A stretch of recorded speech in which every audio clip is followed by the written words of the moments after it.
Keçən videolarımızda biz Avropa kitabxanaları, dünya kitabxanaları haqqında danışmışdıq. Amma orta əsrlərdə İslam dünyası kitabxanaları haqqında danışmamışıq. Onu deyim ki, İslam dünyasında ilk kitabxananın əsasını qoyan tarixçilər tərəfindən 7-ci əsrin 70-ci illərində xəlifəlik eləmiş Muaviyyə ibn Əbu Sufyan sayılır. Belə ki, onun Dəməşqdə əsasını qoyduğu kitabxananın adı Beytül Hikmə idi. Bəs Şərqin ən böyük kitabxanaları hansılar idi? 1. Bağdadın Beytül Hikməsi.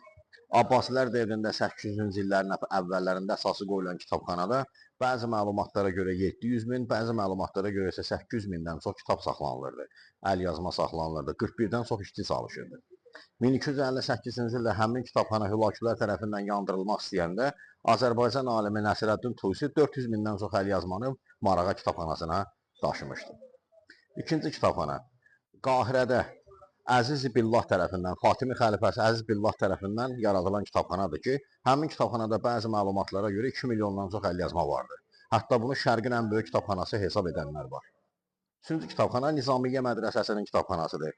1067-ci ildə Nizamiyyə mədrəsəsi ilə bir yerdə əsası qoyulan bu kitabxanada bir neçə məlumatlara görə 400 mindən çox kitab saxlanılırdı.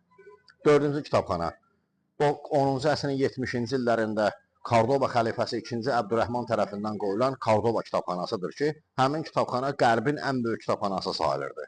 Kitabxanada 700 mindən çox əlyazma saxlanılır. Hətta bəzi məlumatlara görə 1 milyona çatırdı. Ən nəhayət 5-ci kitabxana, ən böyük kitabxana Marağa kitabxanasıdır.